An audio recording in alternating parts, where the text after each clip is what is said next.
Bonjour Jean-Philippe Tanguy. Bonjour Madame Mabrouk. Et bienvenue à la grande interview sur CNews et Europe 1. Vous êtes député à Rassemblement National de la Somme. Est-ce que vous êtes prêt ?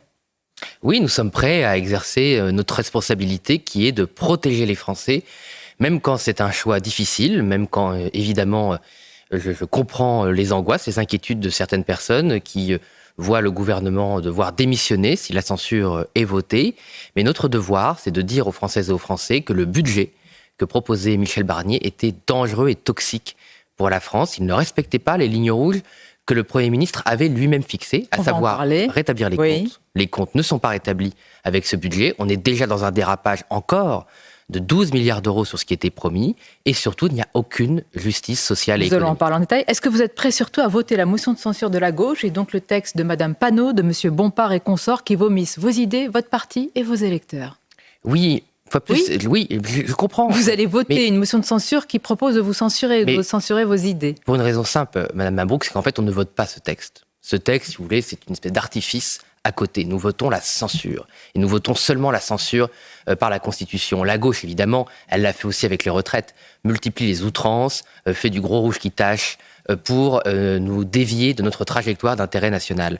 Mais même si on nous critique, même si on nous insulte, nous, on défend l'intérêt national. Et l'intérêt national, c'est de stopper cette énième dérive budgétaire. Il est quand même écrit dans cette motion de la gauche que le Premier ministre a cédé aux plus viles obsessions de l'extrême droite. C'est vous, loi immigration, remise en cause de l'AME. Donc vous allez voter avec le sourire un texte qui vous insulte. Et vous n'avez aucun scrupule, qu'on comprenne bien ce matin. Je voterai sans sourire, parce que c'est un moment grave. Ça ne me fait pas plaisir de censurer un gouvernement de mon pays. Mais ce que peut dire la gauche, le fait qu'elle s'agite, si vous voulez, ça ne m'intéresse pas. Ils l'ont fait la semaine dernière, vous savez, moi je sais très bien pourquoi ils ont déposé. Oui, mais je sais pourquoi ils ont dit l'apologie contre le terrorisme, vous savez, quand vous même les connaissez, sur un texte. Vous les connaissez, Madame Mabrouk, c'est pour espèce de provocateur à dessous. Ils avaient défendu la fin de l'apologie du terrorisme 3 jours avant les retraites pour espérer que le Rassemblement national ne vote plus l'abrogation de la réforme des retraites, qu'on n'a d'ailleurs pas pu voter tellement ils sont incompétents et qu'ils sont tombés dans les pièges de la Macronie en gâchant toute leur journée de niche. Mais même s'ils disent des choses odieuses, ce qui comptait, c'était pas le fait que les insoumis défendent l'abrogation des retraites, c'était donner la justice sociale et reconnaître la valeur travail. Ce matin aux auditeurs et téléspectateurs qui, de fait, pensent que vous entérinez une alliance avec le NFP. N'êtes-vous pas définitivement aujourd'hui dans le camp des destructeurs, de fait ? Je leur dis, ne faites pas confiance à ceux qui ont ruiné la France. Ne faites pas confiance à ces gens qui ont accumulé en 50 ans de déficit continu, plus de 3 000 milliards de dettes, qui ont détruit notre industrie. Encore, vous avez vu Legrand qui va fermer 2 usines qui vont aller en Estonie et en Europe de l'Est. Ne laissez pas impressionner par ces gens qui ont détruit l'école. Qui est l'artisan du chaos ce matin, M. Tanguy? Plusieurs ministres dans différents médias vous appellent à la raison. Vous avez parlé... Il reste encore quelques heures, disons les choses. Il reste encore un jour. Oui. Est-ce que vous êtes sûr que vous allez voter ? Est-ce que c'est votre dernier mot, si je puis dire, même si la situation est grave, la motion de censure de la gauche ? Oui, nous en sommes sûrs, parce que c'est notre devoir. Je suis très étonné des réactions d'un certain nombre de personnes qui parlent de bonne gestion, qui parlent de responsabilité. Ce budget, si ça avait été le NFP, pour le coup, le nouveau Front Populaire qui l'avait défendu, ou en son temps François Hollande, c'était pas si ancien déjà avec Emmanuel Macron, ils auraient crié au loup. C'est un budget totalement socialiste, avec plus de 40 milliards d'impôts ou de pertes de droits, seulement 10 milliards d'économies. Donc on a un rapport de 1 à 4 entre des économies. Et encore, on pourra en parler des économies, parce qu'en fait, il n'y a pas de suppression. Mais ce budget, personne ne l'a... Et que des impôts partout. Donc moi, on a déjà un record de prélèvements obligatoires sous Emmanuel Macron, avec M. Le Maire et consorts. Je ne vais pas encore augmenter les impôts. Mais ce matin, plusieurs ministres, M. Saint-Martin, M. Retailleau, vous appellent à la raison. La porte est fermée. Il n'y a plus rien qui puisse faire changer d'avis vous-même, Marine Le Pen, avant mercredi. Mais ils ont raison, si je puis dire, d'appeler à la raison, sans mauvais jeu de mots. La raison, c'est les censurer. Ces gens sont des incapables. Ils ont ruiné la France à tout point de vue. Sans doute, M. Retailleau n'est pas aussi responsable que les autres. M. Saint-Martin, pendant 5 ans, il a été rapporteur général du budget. Il a validé donc les 2 tiers des budgets qui ont créé ces 1000 milliards de dettes, soit plus de dettes à lui seul, avec Emmanuel Macron et ses amis, que tous les présidents de la République, du général de Gaulle jusqu'à Jacques Chirac. Donc nous n'allons pas confier davantage les cordons de la bourse de la France à des gens qui sont incapables de se remettre en cause. Tanguy, Il n'y a aucune rupture avec le macronisme comme l'ont demandé les Français. Ce budget ne plaît à personne. Vous auriez pu quand même prendre votre gain hier. Plaise à personne. Vous auriez pu prendre votre gain hier. Vous aviez quand même obtenu de nombreuses concessions. Marine Le Pen aurait pu affirmer qu'elle avait fait plier Michel Barnier sans pour autant aller vers la censure. Pourquoi avoir choisi la politique de la terre brûlée ? Mais au contraire, nous essayons d'éviter la terre brûlée. C'est un saut dans l'inconnu aujourd'hui quand même. Pas du tout. Rien, oui, mais vous le reconnaissez. Là, on allait un saut dans le connu qui est la récession qui était aggraver la ruine de la France. Les lignes rouges qu'a donné Marine Le Pen, les dernières lignes rouges, qui ont toujours été les mêmes d'ailleurs depuis qu'elle a rencontré M. Barnier, contrairement aux mensonges d'État qui sont racontés ici ou là, c'est éviter la récession. Pourquoi on protège le pouvoir d'achat des retraités ? Déjà parce que c'est un contrat moral, mais c'est aussi un contrat économique. Si vous attentez encore au pouvoir d'achat des retraités, la consommation va s'effondrer, les recettes de TVA vont s'effondrer, les résultats seront pires. Qu'est-ce que vous dites ce matin aux 380 000 foyers qui vont voir leur impôt augmenter et qui vous écoutent ? Je leur dis de me faire confiance, de nous faire confiance au Rassemblement national. Ça ne suffit pas quand on voit la facture arriver. J'ai un élément très intéressant qu'on a découvert cette nuit. J'ai dit lors de ma conférence de presse avec mes amis la semaine dernière qu'on estimait qu'il était possible techniquement de déposer un amendement sur la loi spéciale, c'est un peu technique, je suis désolé, c'est-à-dire avant la fin de l'année, quoi qu'il arrive, les institutions de la France protègent les contribuables, il y aura une loi spéciale pour autoriser le budget à lever les impôts. Et j'ai découvert que la dernière fois que c'est arrivé, en 1979, il y avait bien eu un amendement pour indexer le barème de l'impôt sur le revenu, et donc qu'il était possible de protéger tous les contribuables des classes moyennes et des classes populaires face à une augmentation injuste de l'impôt sur le revenu. Donc nous ferons ce que nous avons promis, mais ce qui est intéressant, Madame Mabrouk, derrière cela, c'est que c'est le ministère, c'est Bercy, c'est M. Saint-Martin, là, plutôt que s'agiter partout sur les plateaux, qui aurait dû dire que cet amendement avait existé en 1979. C'est au principal parti d'opposition. Ah, vous voulez qu'il fasse le service après-vente de la censure ? La vérité aux Français. Non, j'aimerais qu'ils disent la vérité pour une fois aux Français. Mais il y a la technique, il y a la psychologie. Là, c'est mentir. Ça fait une semaine, y compris aux journalistes, que M. Saint-Martin et Bercy donnent de fausses informations. Mais oui, puisque, regardez, vous posez votre question de bonne foi. Votre question, Mme Mabrouk, on se connaît un peu depuis quelques années. Vous la posez de bonne foi. C'est parce que des institutions, des économistes, des gens ont dit aux Français depuis une semaine qu'il était impossible d'indexer l'impôt sur le revenu sans leur budget pourri. Vous affirmez que c'est aujourd'hui possible. Je l'ai trouvé au journal officiel de la République en 1979. Cet amendement existe, il était recevable et il peut protéger les Français. Bien. Donc nous le ferons à nouveau. Ce que vous ne pouvez pas protéger, c'est le fait qu'on aura du mal à lever de l'argent sur les marchés financiers. C'est le fait que ce matin, et là, avec notre expérience, nous pouvons parler depuis des années, et moi-même, je n'ai jamais vu des marchés autant être aussi fébriles par rapport à une situation politique. Cela, je pense que vous ne pouvez rien y faire. Mais malheureusement, c'est le cas depuis la dissolution. Voilà. Le spread, l'écart de taux entre la France et l'Allemagne, qui est un peu l'indicateur de l'état des marchés, effectivement, a doublé avec la dissolution de M. Macron et n'a jamais baissé. Voilà, ça c'est encore un mensonge de M. Saint-Martin et des macronistes. Ils n'ont jamais réussi, tout le monde peut vérifier, sur les 6 derniers mois, à ramener le calme sur les marchés envers la dette. C'est ce qu'on appelle le pricing. Alors, une fois de plus, c'est un peu compliqué. Mais en fait, les marchés ont anticipé que ce gouvernement n'était pas capable de rétablir les comptes. Et ils nous font payer depuis déjà 3 mois leur incapacité à présenter un budget équilibré. Parce que vous savez, les marchés, eux, tout ce qui les intéresse, c'est l'argent. C'est l'argent qui rentre, c'est l'argent qui sort. Donc, eux, ils savent compter, contrairement aux macronistes. Et ils ont vu que ce budget aggraver Décidément, ils en prennent pour leur grade. Mais oui, parce que c'est très grave ce qu'ils ont fait. Incapable de compter. Vous avez vu dans quel état on est ? Mais vous-même, la 7e puissance du monde. Pardonnez-moi, nous sommes obligés d'interroger votre responsabilité. Oui. Est-ce que vous n'avez pas jeté aux orties, justement, votre stratégie de la respectabilité ? Il y a encore quelque temps, Marine Le Pen était vue par une majorité de Français comme une femme pouvant accéder aux responsabilités. Est-ce qu'aujourd'hui, c'est pas une stratégie à la roulette russe que vous jouez ? Non, moi je suis très fier d'être encore aujourd'hui, pour longtemps j'espère, le porte-parole de Marine Le Pen et de Jordan Bardella. Une fois de plus, agir en femme d'État, en homme d'État. C'était très facile, vous l'avez dit tout à l'heure, Mme Mabrouk, de prendre nos gains, de négocier facile. Non. Peut-être ça aurait été le courage de dire, écoutez, je rentre dans... Si M. Wauquiez le fait, c'est que c'est pas courageux. Si M. Attal l'a fait, c'est que c'est pas courageux. Parce que ces gens n'ont jamais eu le moindre courage pour défendre l'intérêt général. Pourquoi vous auriez le monopole du courage ? Parce que vous allez à la censure ? Parce que Mme Le Pen s'est opposée toujours aux mauvaises politiques qui ont mis la France dans cet état. Vous avez jamais vu Marine Le Pen changer d'avis et dire « Ah finalement, je suis d'accord avec ce qu'a dit il y a 10 ans M. Macron ou ce qu'a dit il y a 20 ans M. Wauquiez ». C'est toujours eux qui viennent sur les positions de Marine Le Pen. Qu'est-ce qui vous a fait basculer, Jean-Philippe Tanguy ? Qu'est-ce qui a fait Donc on aurait pu faire comme eux, au dernier moment de la censure ? Négocier un petit chèque et puis une fois que ça n'aura pas réalisé. Parce que ce qui est difficile pour nous, là vous avez raison, C'est qu'effectivement, on a protégé et on va protéger les Français de malheurs qui, pour une fois, ne vont pas se réaliser. Nous allons voir. C'est plus difficile. C'est vrai qu'on aurait pu négocier notre petit chèque. Et puis après, Tanguy, vous ne savez pas ce qui va se passer dans quelques jours. Dire, on ne savait pas, on a ignoré, on ne savait pas. Pardonnez-moi, ce matin, vous ne savez pas ce qui va se passer dans quelques jours. En tout cas, je sais ce qu'on a évité. Et ce qu'on a évité, c'est 40 milliards d'impôts, une récession et la catastrophe. Ça, je peux vous le garantir. Est-ce que vous pouvez garantir ce matin que ça ne va pas être pire demain ? Non.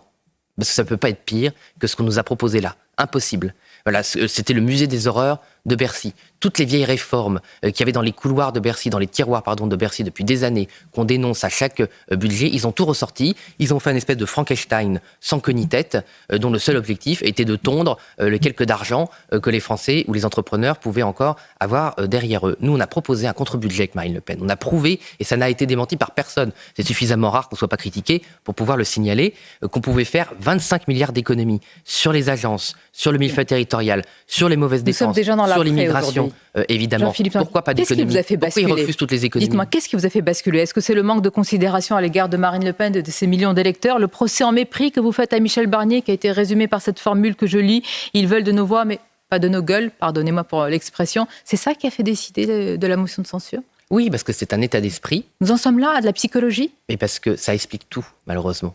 Ça explique le fait qu'ils sont incapables de se remettre en cause malgré 50 ans de déficit, ils sont incapables de se remettre en cause malgré la submersion migratoire, incapables de se remettre en cause malgré les très mauvais résultats de l'école. C'est une caste qui, même quand les Français votent contre eux, eh bien, ils estiment que les Français ont mal voté. Ça veut dire que Bruno Retailleau était en train de participer à la submersion migratoire. Mais si. Non, monsieur Tanguy, vous êtes quand même essayant d'être objectif dans les faits. Totalement objectif. Monsieur Retailleau, par ses dernières décisions, participait à ça. La communication de paillettes de monsieur Retailleau, qui s'invente un bilan au bout de 2 mois, le seul bilan qu'il a, c'est avoir trahi toutes les promesses qu'il avait faites aux Françaises et aux Français de jamais soutenir un gouvernement macroniste. Et il le disait très bien quand il était dans l'opposition. Il disait la politique, c'est la cohérence. Monsieur Retailleau, imaginons même qu'il soit vraiment volontaire pour baisser l'immigration, rétablir l'ordre public. Il a monsieur Migaud, on en parlait ici plusieurs fois, dans son gouvernement, qui le plante dans le dos. Pardonnez-moi, dans ce cas-là, vous auriez pu voter la motion de censure depuis le début. Pourquoi vous avez attendu tout ce temps ? Si vous saviez que c'était des menteurs, si vous saviez que c'était des incapables, si vous saviez qu'ils n'allaient pas respecter ses promesses, pourquoi avoir fait attendre pendant des mois ? On s'est dit, vu la gravité de la situation, comme Michel Barnier a dit, par exemple, qu'il avait fait un audit des comptes publics, que la situation était bien plus grave que prévu, nous avons cru, peut-être, à un moment churchillien. C'est-à-dire, effectivement, M. Barnier, après sa longue carrière, qui disait ne plus avoir rien à espérer, si peut-être qu'il va prendre les choix courageux que les 50 ans précédents n'ont jamais fait. Et finalement, il a présenté un budget qui aurait pu être présenté par François Mitterrand, François Hollande, les mauvais jours de Jacques Chirac, c'est-à-dire un budget de faillite. Une fois de plus. Ou alors, il y a un autre scénario. Tout le monde dit, moi, j'ai entendu sur votre antenne l'autre jour Mathieu Lefebvre, qui est un des responsables des finances pour la Macronie, qui disait oui, c'est vrai que c'est un mauvais budget, mais il faut mieux un mauvais budget que pas de budget du tout. Et ben c'est comme ça qu'on se retrouve avec 3 000 milliards de dettes, ou alors, il y a un autre avec scénario. 60 milliards d'euros à payer chaque année. Peut-être aussi que Marine Le Pen a tenu compte des réquisitoires dans son procès, tout simplement. Ah non, vous l'excluez. Ah non, pas vous. Qui peut croire pourquoi pas moi Toute la question se pose moi ou d'autres. Qui peut croire aujourd'hui qu'elle n'a pas tenu compte de ce qui se passe sur le plan judiciaire ? Autre simplement que moi j'ai dit que le gouvernement avec ce budget s'engageait sur le chemin de la censure le 15 octobre. Les réquisitions contre Marine Le Pen, c'était le 13 novembre. Ça peut faire basculer votre décision et j'ai pas l'habitude de parler en l'air, surtout quand je parle au nom de mon groupe, de Marine Le Pen et de Jordan Bardella. J'essaie de choisir mes mots. Il m'arrive de me tromper, évidemment, comme tout le monde. Parfois, je le regrette. Mais là, c'est une formule, si je puis dire, qui a prospéré parce que plus les jours passaient, plus ils s'engageaient sur le chemin de la censure. J'invite aussi, parce que vous savez, on les connaît. Donc moi, comme je l'ai dit, j'ai joué au petit poussé. Et donc, j'ai mis mes petits cailloux blancs sur ce chemin de la censure pour qu'on puisse retrouver notre chemin quand la nuit des mensonges tombera. Donc, on est dans la nuit des mensonges et on peut retrouver tous les cailloux. Et on a toujours dit la même chose sur ce budget. Et M. Barnier n'en a pas tenu compte. Entre le petit poussé et Frankenstein, je ne sais pas dans quel film on est, mais il y a un film avec une fin que certains imaginent, celle de la démission d'Emmanuel Macron. Vous l'imaginez aussi ? C'est les institutions qui l'ont imaginé. Alors, vous me dites que vous êtes franc depuis le début. Oui. Je vous pose la question, parce que lui, Alliot, du RN, a pris moins de précautions que vous. Il admet que la question va se poser dans quelques jours. Je vous pose la question, est-ce qu'après Michel Barnier, c'est M. Macron que vous visez ? Louis Alliot a parfaitement raison. M. Macron est en échec sur toute la ligne. Il aurait pu choisir, pour s'en sortir, les référendums. Il en a beaucoup parlé, jamais fait. Il a choisi la dissolution. Il l'a perdu lamentablement. Maintenant, il reste la démission. C'est ce que prévoit la Ve République. Donc nous, On ne s'agite pas comme les insoumis à demander, à exiger une destitution le mardi. Vous pouvez beaucoup y penser sans le dire officiellement sur les plateaux. Mais c'est la logique des institutions. Moi, je le note qu'il est lâché par tous ceux qui l'ont soutenu, comme la corde soutient le pendu, Monsieur Copé, jamais avare d'un mauvais coup, et d'autres. Voilà, quand on sait que M. Philippe, son ancien Premier ministre, qui a si mal géré la France, a lancé sa campagne présidentielle sur la démission d'Emmanuel Macron, ça donne le ton. Mais c'est très important aussi ce que vous dites finalement, parce que pourquoi aussi on ne peut pas confier plus longtemps l'avenir du pays à ces gens? C'est qu'ils ne sont même pas d'accord entre eux. Je note que c'est la première fois que quelqu'un du Rassemblement national, mis à part M. Alliot, parle ouvertement quand même de la démission. Hier, Marine Le Pen a balayé cette question. Elle a donné le même raisonnement que moi. Elle n'a pas répondu à la question. Référendum, oui, mais vous venez de dire que c'est ce qui lui reste comme solution. C'est effectivement ce qui lui reste comme solution dans l'attente de la dissolution cet été. Moi, j'assume cette logique des choses. Vous savez, d'ailleurs, moi, je l'avais dit après la dissolution ratée, j'avais dit, écoutez, moi, je suis gaulliste, vous le savez. Quand on rate la dissolution devant les Français, quand on se prend une telle sanction de nos compatriotes, eh bien, on doit partir, surtout quand on fait quand même pas un caprice, mais quand on choisit un calendrier électoral très compliqué avant les Jeux Olympiques, qui nous a quand même mis dans la difficulté. On va conclure, Jean-Philippe Tanguy, avec une question qui me semble essentielle. Si on sort un peu de la bulle médiatico-politique et qu'on pense ce matin aux patrons, petits et grands, aux agriculteurs, aux Français qui sont dans l'urgence, selon vous, comment ils regardent le paysage politique aujourd'hui? Mais pas à la hauteur du travail qu'ils fournissent pour la France, évidemment.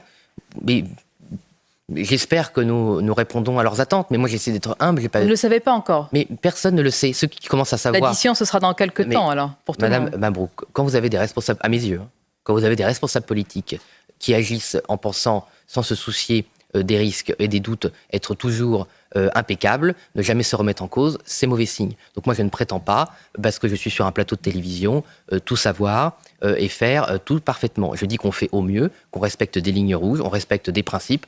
On l'a toujours fait, on dit la vérité. La vérité que nous disons aujourd'hui est difficile à entendre. La France est dans une situation économique et financière extrêmement grave. Monsieur Barnier, qui devait la redresser, en est incapable. C'est difficile parce que nous faisons effectivement, nous protégeons les Français contre des effets qui n'existent pas. Il aurait été beaucoup plus cynique de jouer la politique du pire. Mais aujourd'hui, la politique du pire, c'était ne pas censurer. Ça peut paraître paradoxal, mais je demande aux Françaises et aux Français qui nous ont fait confiance de nous faire confiance une fois encore. Et surtout, nous pouvons avoir un bon budget, en tout cas un meilleur budget, avant la fin de l'année, si les forces politiques qui gouvernent la France sont enfin responsables. Merci Jean-Philippe Tanguy. On notera que vous avez répondu ce matin aux appels à la raison de plusieurs ministres en fermant définitivement la porte. Et donc, la motion de censure de la gauche sera votée par le Rassemblement national. Merci à vous et bonne journée. Merci à vous, Madame Mabrouk.